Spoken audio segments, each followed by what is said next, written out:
Hey everyone, I've been to the goat pasture this morning and I've gotten a load of leaves to put on the strawberry bed here, but I see a few cool weather weeds have started coming up, so I'm going to do a little hoeing and then I'm going to add some leaves to the strawberry bed.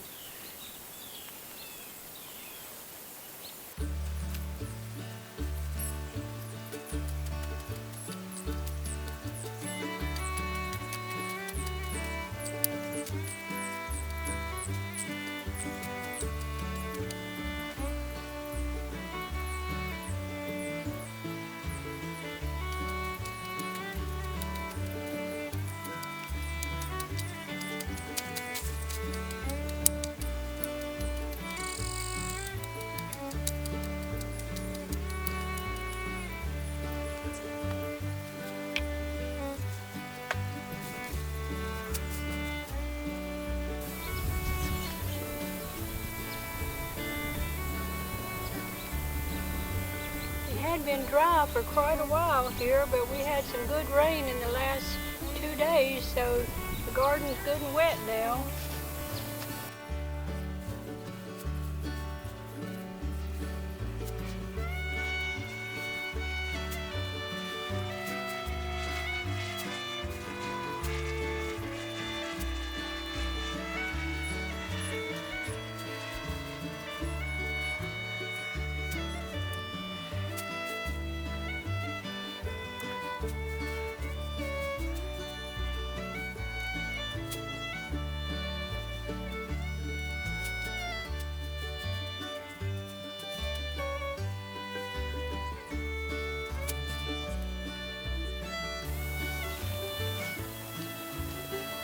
This is going to help hold in moisture and I hope keep some of the weeds out, and then it's going to break down and add organic matter to the soil and minerals to the soil.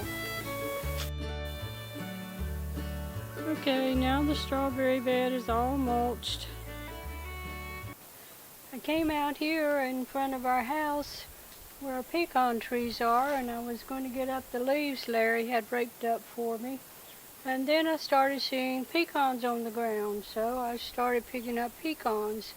So I thought that I would bring you along and tell you the story of our pecan trees and what's happened to them over the years. And maybe if you have some knowledge of pecan trees or experience, you can enlighten me on what has happened with our trees over the years. Larry and I and our 2 children moved here in 1987, March of 1987, and soon after that we planted these 2 pecan trees here in front of the house, thinking that eventually they would give shade for the house and we would have pecans, which would be a great resource for us because we like pecans, and if we buy organic pecans, they cost $14 or more per pound.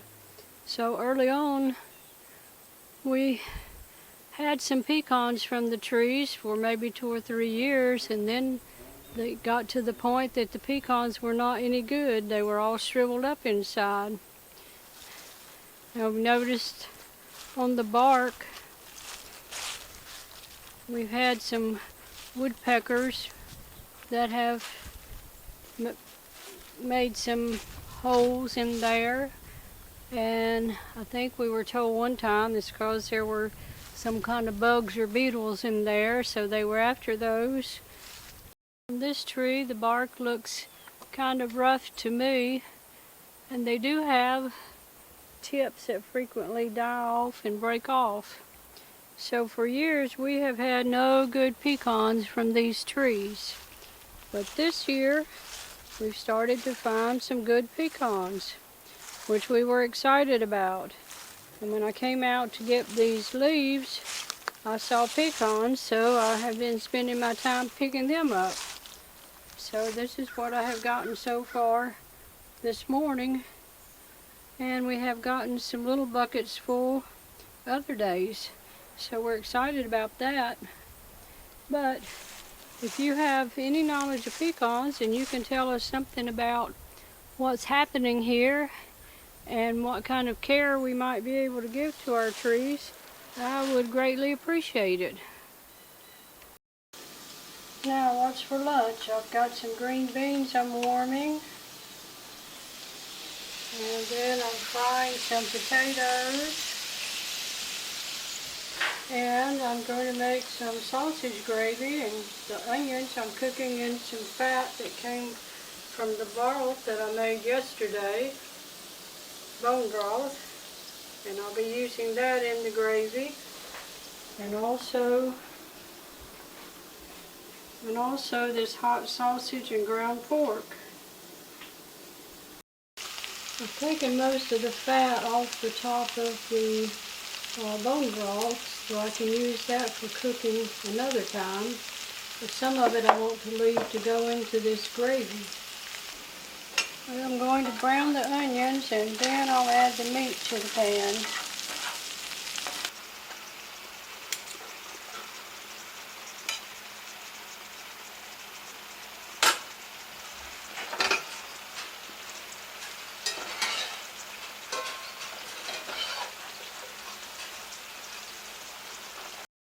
Well, Larry's cleaning out the wood stove and getting it ready for tonight.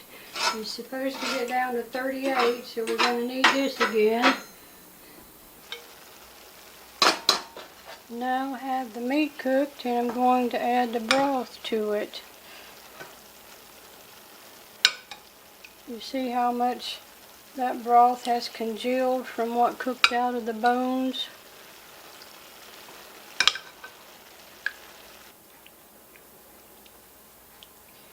I made this bone broth just by saving bones from meat that we had at each meal. Like if we had a steak and there was a bone, I saved it, or a pork chop, or chicken, or whatever, and I put them in the freezer until I have enough to make bone broth.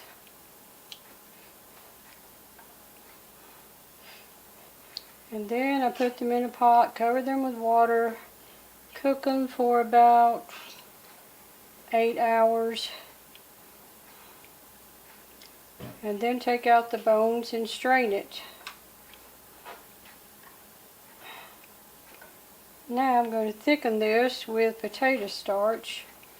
Since I don't use grains anymore, I don't use wheat flour for thickening, I've found that potato starch does a good job for me.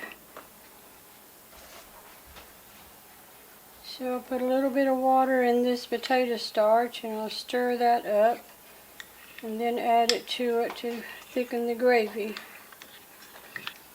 Just about got my pan too full here, but I think it'll work.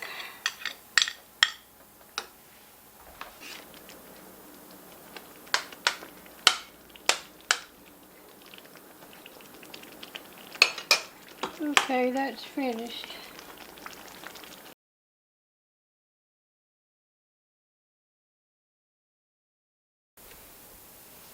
Well, you can see our stove door's gotten very dirty, and Larry's cleaning the glass on it.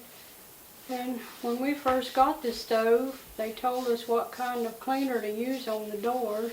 So we bought a special cleaner for the glass on the stove door that we used several times.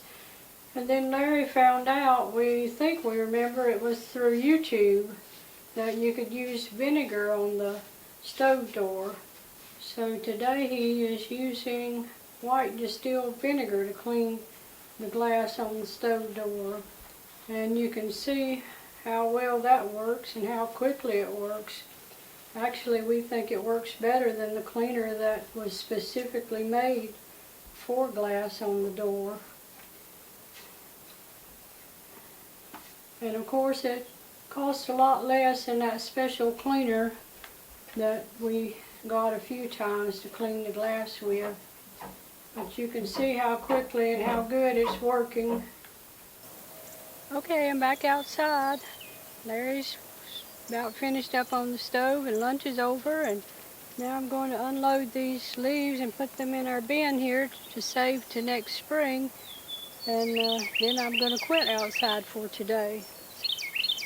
So that's all I have for you today. I hope you all have a blessed day, and thank you for watching.